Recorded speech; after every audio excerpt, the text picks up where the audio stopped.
ಇದು ಹೆಂಗೆ ಇದು ವಿತೌಟ್ ಲೋಗೋ ತಗೊಂಡ್ಕೊಳ್ಳೋಣ ಅವರು ಡಿ ಸಿ ಭೇಟಿ ಮಾಡಕ್ಕೆ ಹೋಗ್ತಾರೆ. ಏನಂತ ಅವರು ಯಾರೋ ಮಂದಿ ಅವರು ತಗೊಂಡಿದ್ದಾರೆ ಎಲ್ಲ. ಅದಕ್ಕೆ ಅದನ್ನ ನಾನೆಲ್ಲ ಪರಿಶೀಲನೆ ಮಾಡಿ ಪ್ರತಿಯೊಂದು ನಮ್ದು ಡಾಕ್ಯುಮೆಂಟ್ಸ್ ಎಲ್ಲ ಓದಿದ್ರು. ಓದ್ಬಿಟ್ಟು ಅವರು ಹೇಳಿದ್ದಾರೆ ಪ್ರತಿಯೊಂದನ್ನು ನಾನು ಅದಕ್ಕೆಲ್ಲ ಕ್ರಮ ತಗೋತೀವಿ ಅಂತ ಹೇಳಿದೆ. ನೀಟಾಗಿ ಓದಿದ್ರು. ಆಮೇಲೆ ಅವ್ರಿಗೂ ಕೊಟ್ಟಿದ್ದೀವಿ. ಯಾವ ಅಧಿಕಾರಿನ ಭೇಟಿ ಮಾಡಿದ್ವಿ?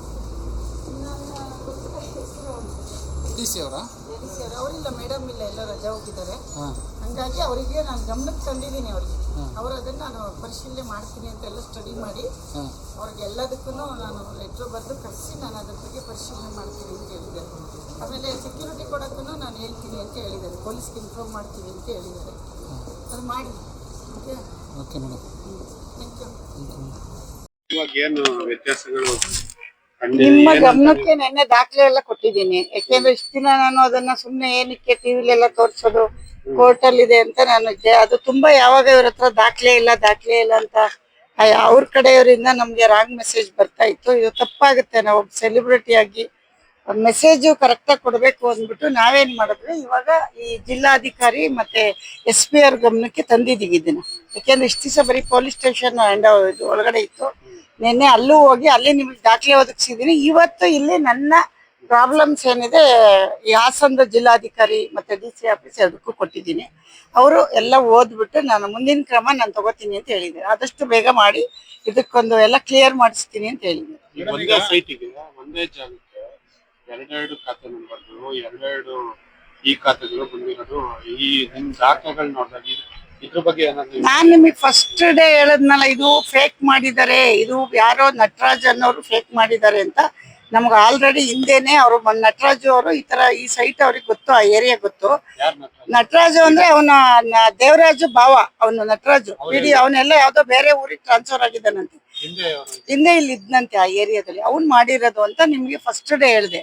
ಅವನ್ನ ಇಂಟರ್ವ್ಯೂ ಮಾಡ್ಬೇಡಿ, ಅವ್ನ ಹಂಗೆ ಬಿಡಿ, ನಮ್ಮನ್ ಬನ್ನಿ ಕೇಳಕ್. ಈಶ್ವರ್ ಅದೇನ್ ಗೊತ್ತಾ, ಅವ್ರನ್ನು ಕೂಡ ಮಾತಾಡ್ಸಿದ್ವಿ. ಅವ್ರ ಏನ್ ಹೇಳ್ತಾರೆ ಅಂದ್ರೆ, ನಾನ್ 4 ವರ್ಷದ ಹಿಂದೆನೆ 4 ವರ್ಷ ಆಗಿದೆ, 40 ವರ್ಷದ ಹಿಂದೆ ಪೇಪರ್ ಇದು ಗಲಾಟೆ ಆಗ್ತಿರೋದು. ಅವ್ನು 4 ವರ್ಷದಲ್ಲಿ ಮಾಡೋಗಿದೆ.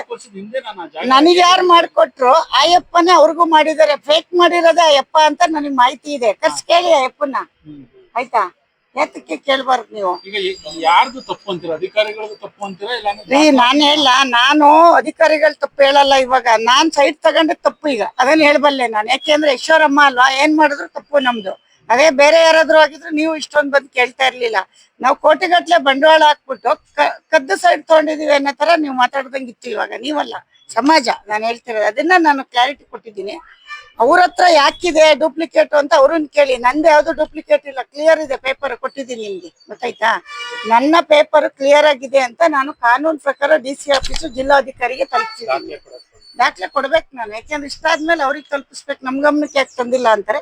ತಂದಿದೀವಿ. ಇದಕ್ಕೆ ಏನಾಗುತ್ತೆ ಮುಂದಿನ ದಿನಗಳಲ್ಲಿ ನಾನು ಅದನ್ನ ಕೋರ್ಟ್ ಅಲ್ಲಿ ಕ್ರಮ ತಗೋತೀನಿ. 5 ವರ್ಷದ ಅನುಭವದಲ್ಲಿ ಇದ್ರಿ, ಆಗಿನಾದ್ರು ನಿಮ್ಗೆ ಕೇಳಿದ್ರ? ಬಂದೇ ಇಲ್ಲ, ಒಂದ್ ದಿವಸನೂ ಬಂದಿಲ್ಲ. ಹಂಗ್ ಬಂದಿದ್ರೆ ಇಷ್ಟ ದಿವಸ ಈ ತರ ದಾನ್ಲೆ ಮಾಡಿದ್ರೆ ನಾವು ಬಿಡ್ತಾ ಇದ್ವಾ? ಹಂಗೇನು ಆಗಿಲ್ಲ. ಈಗ ಏಕಾಏಕಿ ಬಂದ ಅವತ್ತು ಹೊಡೆದಿರೋದೆ. ಅವರು ಕಟ್ಟಿದ್ರು, ಹಳಬರು ಕಟ್ಟಿದ್ರು. DC ಭೇಟಿ ಮಾಡ್ತಾರೆ? ಇಲ್ಲ, ಅವ್ರಿಗೆ ಕೊಟ್ಟಿದ್ದೀನಿ. DC ಅವರೆಲ್ಲ ರಜಾ ಹೋಗಿ ಬರ್ತೀನಿ. ಮತ್ತೆ ಯಾರ ಕಡೆಯಿಂದ ಮೋಸ ಆಗಿರ್ಬೋದು? ನಿಮಗೆ ಕನ್ನಡ ಬರಲ್ವಾ? ಅಲ್ಲ ನೀವ್ ಹೇಳಿ, ನಾನು ಹೇಳಿದ್ದೀನಿ ಎಲ್ಲಾನು. ಅಲ್ಲ ರೀ, ಗೌರ್ಮೆಂಟ್ ಯಾರು ಮಾಡ್ತಾರೆ ಫೇಕ್? ಯಾರು ಮಾಡ್ತಾರೆ? ಯಾರು ಕುತ್ಕೋತಾರೆ ಆಫೀಸಲ್ಲಿ? ಅವ್ರು ಮಾಡಿದ್ದಾರೆ. ಯಾವ ಇಸ್ಪಿಲಿ? ಯಾರ ಕಡೆಯಿಂದ ಆಗಿದೆ? ಸರ್ಕಾರದಿಂದ ಆಗಿದೆ. ಸರ್ಕಾರದಿಂದ ಆಗಿದೆ. ಸರ್ಕಾರದನ್ನ ಮಾಹಿತಿ ಕೊಟ್ಟಿದ್ವಿ. ಅವ್ರ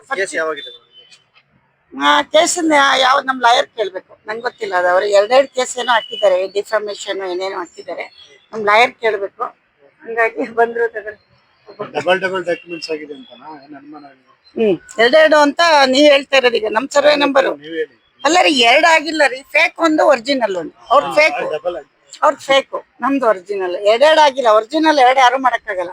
ಒಂದ್ ಫೇಕ್, ಒಂದ್ ಡೂಪ್ಲಿಕೇಟ್. ಅದನ್ನ ನಾನು ಗಮನಕ್ಕೆ ತಂದಿದ್ದೀನಿ. ಇವಾಗ ಏನ್ ಹೇಳಿ, ನೆನ್ನೆ ಹೇಳ್ತಿದ್ದವ್ರು ಡ್ಯಾಡಿ ನಮ್ಮ ಅಪ್ಪ ಅವ್ರ ಹೆಸರಲ್ಲಿ ಇದೆ ಅಂತ ಸೈಟ್. ತಲೆ ಕೆಟ್ಟಿರ್ಬೇಕು ಅವನಿಗೆಲ್ಲ. ನಮ್ ತಂದೆ ಹೆಸರಲ್ಲಿ ಇದೆಯಾ ಪ್ರಾಪರ್ಟಿ?